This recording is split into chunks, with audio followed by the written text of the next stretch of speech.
Hello everybody and welcome back to the Leeds Lens for Everton 1, Leeds United 1 match reaction. And I've written it in the title, but I think 30 minutes cost us today. Look, going into the game, you've got to be said, for me, I know the results have gone how they have this week, and I know West Ham have obviously won the game. I know Forest have obviously won, and I think obviously based on that, a lot of people thought we need to win this game. And I actually felt going into it, even though that has happened, I felt to get to 40 points, which is still the aim for me, we need 15 more going into this game, in 16 games. So I felt a draw was not a bad result for this one in particular, especially considering the fact we obviously got the win against Fulham as well. But I think we should have won the game tonight. I do. I think we should have won the game. And we've had a lot of draws away from home now, 1-1. This is the third or the fourth 1-1 draw away from home. Obviously, we had Sunderland recently. We had Brentford recently as well. But for this one particular, I do think we should have won the game. I thought we had the game there. And I think in the second half, for 30 minutes, before we made them changes and brought Buonanotte and Okafor and the others on, I thought we went into panic mode, and I thought we showed a lack of intensity. I thought we sat in, and I thought we tried to see the game out 1-0 in a really defensive shape. And I think when you let teams come onto you in the Premier League, and you're not aggressive, and you're not sort of in your midfield and not showing the physicality to the game, and they're not going in there and pressing on the likes of Dewsbury Hall, who I thought dictated in the second half, and they're not going and pressing on James Garner as well. I think you've got a problem, and I think even today, I know Everton are they've not got the most quality in all the game of all the teams in the league, but I think they've got enough quality when you look at Ilman and Dye, etc. To sort of still hurt you, and obviously that ended up happening, and we ended up conceding the goal. I've seen a lot of hate for Tanaka in the chat, and I understand that, but for me, I know Tanaka was bad when he came on, and obviously he was partly responsible for the goal in terms of maybe he could have blocked the cross, but for me it was more based on the mentality of the squad in the second half, in the way we tried to deal with the game. And we've seen this a lot this season. I thought we saw it earlier in the season at home to Bournemouth. We've seen it tonight. I thought we saw it in Sunderland, where we're on top and then we start to drop when it gets later in the game and we're scared to lose the point. I thought it happened against Brentford as well, where we drop and we go to protect the point. And I thought today, I understood the Sunderland and the Brentford games, because we were behind in both games, and we get back into the game, and obviously we get the draws in them games. But today was different because we actually took the lead, and obviously Calvert-Lewin should have made it 2-0 in the first half, and that's a debate we can talk about, because that goes in, we win the game. But it's the mentality of the squad in the second half, because I think we've still got in this squad, if I'm being honest, we know we're a newly promoted team, and I think we've still got a bit of an inferior complex in the team, like on a sort of mental basis, where we sort of think, oh, Everton away, they're such a good team, they've been in the league for so many years, and we sort of and I think because of that, we sort of drop off, and we're a bit worried. And I think that's what we saw in the second half. And for me, of all the players, I know, as I said, we can talk about Tanaka, and people are not going to like what I'm about to say, but be prepared for it, and I'll try to back it up in the best way I can. But for me, as the leader in the team and the captain of the team, Ethan Ampadu has to take responsibility for that, because I think he's the worst one for this. I think he drops and he drops and he drops. And what ends up happening is, because he drops, naturally there's no pressure on the ball, so the defence have to drop, and then when we get into an unbelievably low block. Whereas I think when we're at our best, Leeds United, and when we've seen this in the Sunderland game, when we saw it even today in the first half, we're aggressive in the midfield. Ampadu should have been tight on Dewsbury in the second half. It should have been tight on Idrissa Gana again. It should have been tight on James Garner. It's not just Ampadu, but he's the leader in the team, and that's why, and he's one of the best players in the team, and he's why, in my opinion, and he's why I'm sort of calling him out, because I think he can be better, and I think he can lead this team in a better way, where in the second half he cannot accept us going dropping. And actually, when he makes the subs and he brings on Buonanotte and he brings on Okafor and he brought on another one, I can't remember who exactly it was. But if you actually watched it, I think he brings Ampadu over, does the manager Farke, and he talks to Ampadu, and I think he's basically saying, look, we can't be like this. We've got to be more aggressive in the way that we defend, but in the way that the midfield defends. And as I said, being the leader in that midfield and being the leader of the team, he has got to get on board with that, because the defence have no option at that point but to drop and drop and drop. If your midfield drops, the defence has to drop. That's how football works. But the midfield shouldn't have been dropping. The midfield should have been engaging, and they didn't do that second half. No, they did right at the end, and when we made the substitutions, you saw again the way we could have controlled the game if we did do that. But we had that 30 minutes of panic and 30 minutes of doubt in ourselves, where we had, for me, an inferior complex, where in our heads we were like, wow, we're winning at Everton, let's just hold on. And if we hadn't have had that 30 minutes, I think we'd have won tonight. And that's why as I said, as much as I feel like it's a decent point tonight, and I do think it's a decent point, and part of me thinks when they make it 1-1, you just snap your hands off at a draw because it was only going one way, and obviously Idrissa Gana Gueye hits the bar as well, and they could have gone and won the game. But in the same regard, even though that was the case, I still think we created our own problems by dropping and dropping and dropping. And for me, that starts with the midfield. And it starts with the midfield being more aggressive. And I've seen people in the chat obviously saying that sort of give credit to Everton. And I understand that. And I think Everton obviously upped his second half. David Moyes changed it. He went to the 5 at the back. But I don't think that really worked. Then he went to the 4 at the back in a different way, put O'Brien to right back. And they were much better then. But again, I actually genuinely think that if we hadn't have done what we did in the second half and we hadn't have dropped, we'd have won the game. And I don't think the Everton changes would have made the difference that they ended up looking like it made. That's my honest feeling. So yeah, and I also think as well, even being honest, that had we gone 2-0 up in the game, I still think we'd have behaved the same in the second half. And I still think that they could have gone and maybe, I think the game might have been different. Obviously, when we're drawing the game, we're much more aggressive to go and win the game. But I think it could have gone the same way, and we could have drawn the game 2-2 because it's the way we approach it. Because even in the Wolves game, which we won, if anyone remembers that second half against Wolves, it was like that. It was like what we did in the second half today again. It was exactly the same. So that's my piece on Ampadu and the team. And as I said, for me, it's all about the midfield. It's all about the midfield being aggressive. This midfield is so physical. We're so strong in there. There's no reason to not be aggressive in the midfield. There really isn't. And when we're at our best, the midfield dominate and the midfield are aggressive. And we lacked that for me for half an hour in the second half. And unfortunately, them 30 minutes for me cost us the game because I think we'd have won. I do think we'd have won. Feels similar to Brentford and Sunderland. Shame we played for the point after half time. Yeah, to an extent, mate. As I said, one thing I will say with this, I don't think it's a Farke thing. I do not think it's a Farke thing because we've seen Farke on multiple occasions when this has happened come out after the game and criticise it. Now, you can say that Farke's got to do a better job of making them do what he's saying, but I don't think his aim is to do that. And I think when you saw the substitutions that he was trying to make, he was trying to get Leeds United more on the ball. It's actually why I think he brought Tanaka on to try control the game in the middle of the park. But as Josh rightly says, Tanaka looked drunk as well when he came on. He did. To be honest, Tanaka is fundamentally struggling from a performance basis. He's struggling because he's got a lack of confidence at this moment in time. He made a pass right at the end that he could have sent Calvert-Lewin through with inside the penalty area. And in the first half, or last season, he's brilliant at them passes. That reverse pass he can do all day, but he's just struggling with his final touch at this moment in time. And it's a confidence thing. He's struggling with a lack of confidence. And when you're playing in the role that he does and how he plays, and obviously he's the dictator in there. Obviously he's the man that likes to get on the ball and obviously plays passes. Struggling from a lack of confidence is a tricky situation to be in. And I think that's where we're at. I don't think he's a bad footballer, and I don't think we should sell him in January. But I do think that he's struggling with lack of confidence. And I must admit, we've talked about on this channel as well, I think there's a loving for Tanaka in this Leeds United fan base. I think there's an absolute loving. I saw it against Fulham when we're drawing the game 0-0 and everyone is screaming to bring Tanaka on. And again today, had Tanaka not come on, everyone had been screaming for it. There's a reason he's not bringing him on, people. And that's today's why. It's not because he's not a good footballer, but it's because he's not playing well at this moment in time. And at the end of the day, I think some people need to realise here, we're Leeds United fans. We're not Tanaka fans. Like, Tanaka will eventually leave the football club or retire at Leeds, but he won't be here forever, and we're gonna have to move on then and find someone else. And I think with him and Nonto didn't come on today, but we've got this feeling in the fan base of sort of like where they're more loved than the manager and the rest of the team. It's kind of bizarre in my opinion, and I think that's what Gibson White's getting onto there. We lack a player like Dewsbury Hall. We stand off far too much in the second half, mate, 100%. Give credit to Everton. Not going 2-up was always going to come back and bite us. Great point away, match them together. I agree, Paul, but I think look, if we stay up this year, fine, and that's brilliant. And I think next year this is something we can build on.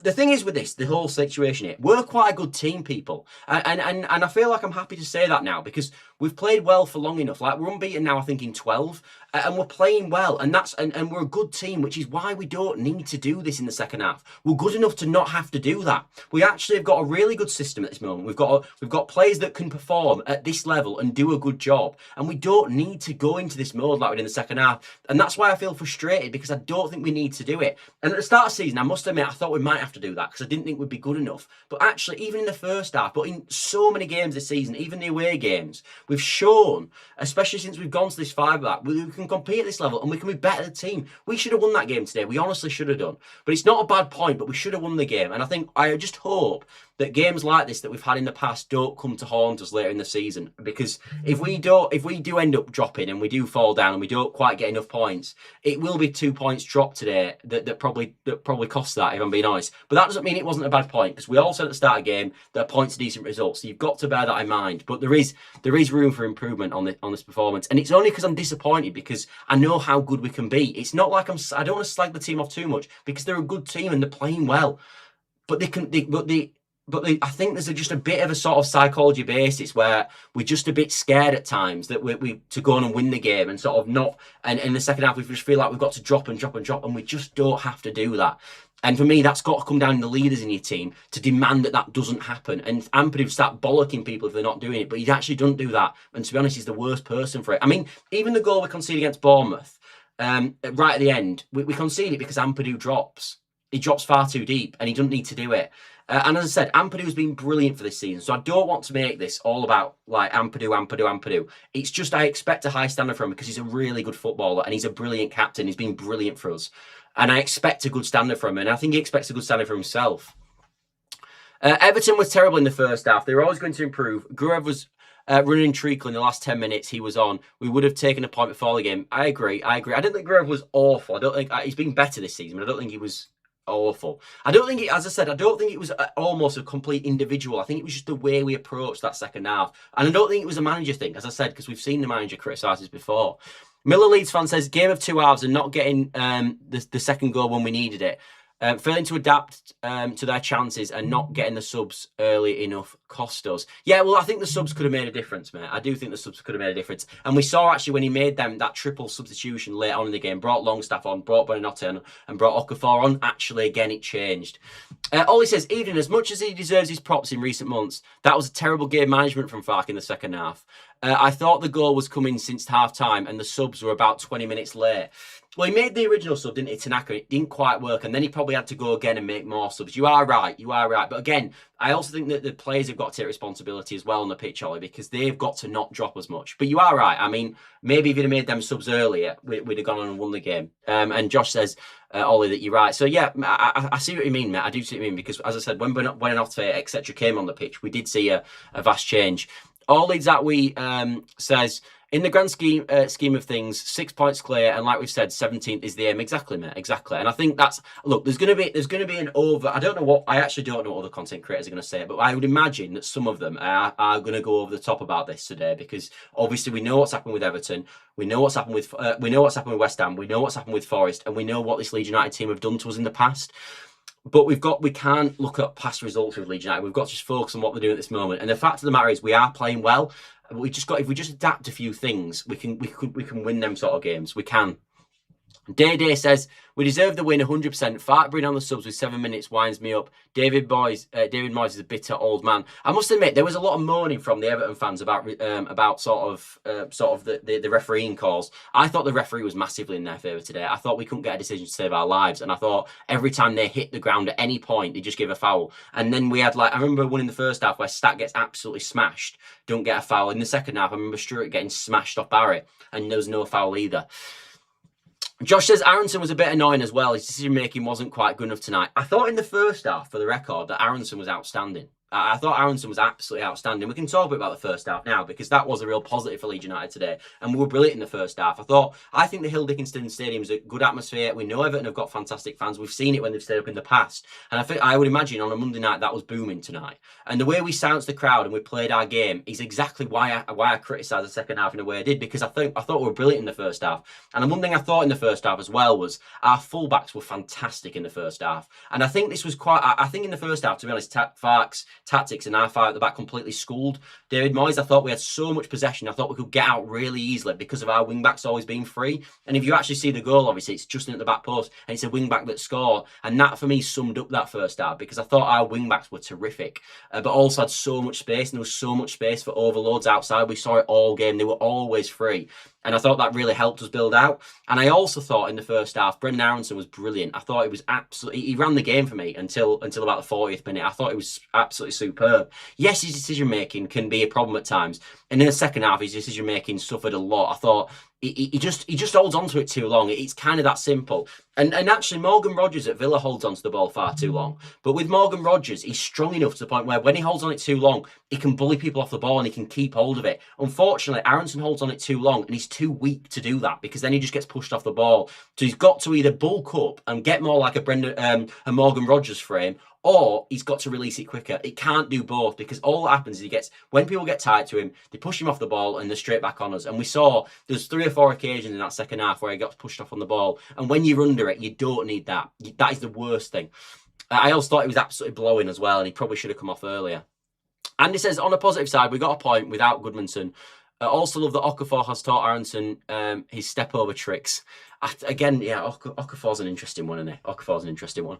Agent says, everyone predicted DCL to score, but his replacement ends up scoring 4 in 5 games now. Is that in terms of Barry? Yeah, look, I think Barry's obviously, he started awfully at Everton. He's come back into it, and he scored a good goal tonight, although I think it did take a deflection.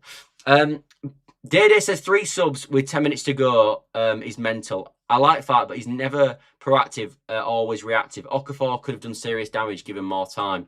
Yeah, so a lot of maybe I've read it wrong then. Maybe you guys disagree with me on this, and obviously we can sort of agree and disagree in the same way.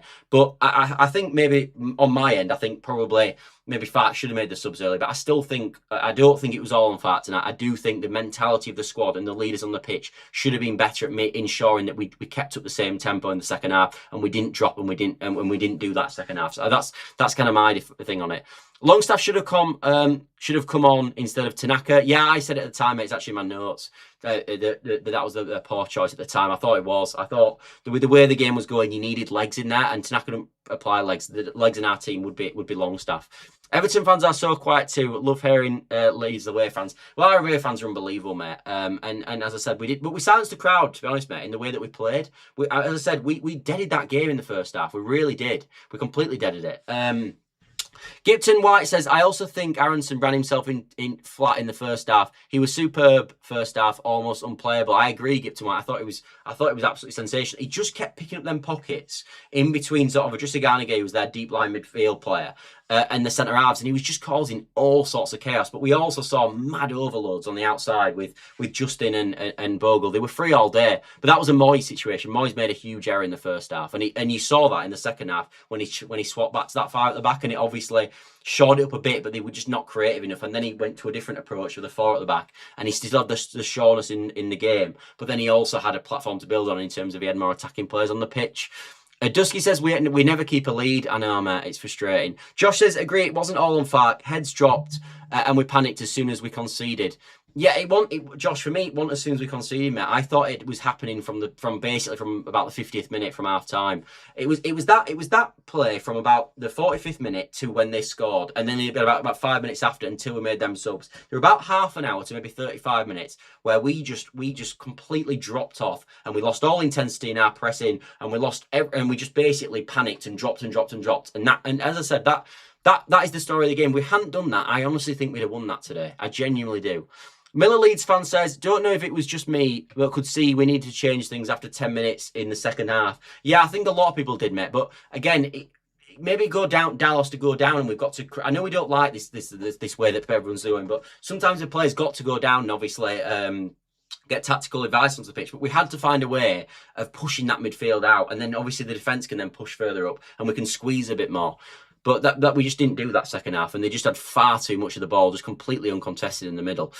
Anyway, what all sort of notes are written down as well? Let me go through some of them. I also thought as well, and this was, I mean, I've kind of mentioned this in terms of, but this is kind of, again, the play, but they obviously brought on Dewsbury at half-time. I thought he made a huge difference for them. I thought he really got on the ball, really started playing, and I thought he really sort of, he changed the game on a bit, in my opinion. I think I've covered a lot of what I wanted to say, actually, in the sort of, in the rest of it. But yeah, overall, I think when you look at the weekend, obviously this has been a negative weekend for Leeds United. We've lost 2 points now on West Ham and Forest. I think they'll be relatively pleased with the result. Obviously, they'd rather we'd lost, but I think they'd be relatively pleased. But overall, it's not an awful weekend. We can't control the results, as people said, but we've got to bear them in mind. But overall, we've played Fulham at home, and we've played Everton away, and we've got 4 points. Not a bad return at all. But we have got to start now, I think, for the rest of the season. The aim of these players is to watch that second half, and understand how we can not end up drawing that game and how we can keep the pressure on and keep that intensity in the second half to hopefully go out and win the game. And look, they might have scored anyway. You can make a mistake and you can score a goal, but I thought we gave it to them in the way that we addressed the second half and the way we didn't play. I think it's more annoying because West Ham won. If West Ham hadn't got won, we'd have still been buzzing with a point. That's what I mean, Josh. Like, I think, say, early in the season, when obviously, I think the weekend that we drew with Sunderland, I believe West Ham lost that weekend. I can't fully remember who, but I'm pretty sure they lost. And that weekend, it looked fantastic for us. And if Forest had lost yesterday and West Ham had lost, we'd have gone point gained on them. But it's obviously, you've got to bear in mind results. We can't just focus on ourselves. You've got to bear in mind the results. And I still believe that this year, the points total is going to be high. I mean, look at Forest today. It looks like they're buying Mateta, which I think was going to be obviously in a conversation point for tomorrow's show when we talk all about the news, because there has been massive updates regarding Strand Larsen. And I think obviously Palace now potentially having money to go buy Strand Larsen might be a problem for us. But obviously that's something to bear in mind. Josh makes a really good point as well, saying, thought Justin was great wing back. Maybe we don't need a left back this window. Yeah, I thought Justin was fantastic. To say, I thought before the game we were completely going to neutralise our left-hand side with Justin playing there. I thought it was going to be an absolute nightmare and we'd have nothing. And actually he's the one that ends up scoring the goal for Leeds United. So how wrong I was. And fair play to Justin, because he's decent with his left foot, isn't he? He's decent. And I know he has to cut inside naturally, but I didn't think it massively hindered us, if I'm being totally honest, at all. Agree it wasn't all on Farke. Heads dropped and we panicked as soon as we conceded. Yeah, I agree. Don't know if it was just me, but I could see we need to change. I think yes, I read that one out, I think. A system change was required instead of individuals. That little bit of extra quality matters sometimes. Tanaka should be sold. I disagree. 4 points out of Everton and Fulham isn't too bad. Yeah, I agree, Gibson. It's not too bad, but it's when you take into context, obviously, what's happened with X results. Why are we going back to one up top again? We've been playing one up top, mate, for a long time now. We've been playing one up top basically since Okafor. We played one up top against Liverpool. We played two up top against Liverpool, and Okafor didn't work in a front two. And actually, since then, we've played one up top basically the whole time, mate. That's been our system really. We played it against Newcastle. We've played it just continuously. I know we've played Okafor up there, but he just tugs the touchline, mate. He plays off the left. Anyway, thanks all for watching, as always. I hope you've enjoyed the show. Apologies I couldn't get Leeds United the 3 points tonight. Obviously, if us lads had been on the touchline, I'm sure we could have fixed it. But it is what it is. As I said, for me, just about a point gained and not a bad result, because a lot of teams will go to Hill Dickinson this weekend or for the rest of the season, and they will get beat there. And also, if you look at Everton at the start of the season, you'd have said, what we need to do against Everton is draw away from them ideally and beat them at home. And that's what we've done. If we can do that with everyone else around Everton's level, then we're going to have a really good season. Miller Lee says, when you get two good midfielders on yellow cards, there's always a worry that puts a tackle and he gets sent off. Just wonder if that's why Stack and Gruev just held. Yeah, maybe, mate. Maybe. That's a decent point. But again, if that is the case, then that's something I think the manager's got to address, and maybe he's got to bring on two midfielders, which we have on the bench in Tanaka and Longstaff to accustom to that. Anyway, as I said, thanks all for watching. As always, we will be back tomorrow, obviously at 8 p.m, the usual time, to talk all about the news that's been going down today and over the weekend. There's absolutely loads to talk about tomorrow. It's going to be an absolute belter of a show, I hope. Maybe Leeds United can get Strand Larsen done by the time we film as well. But yeah. Anyway, thanks all for watching, as always, everybody, and I'll see you tomorrow.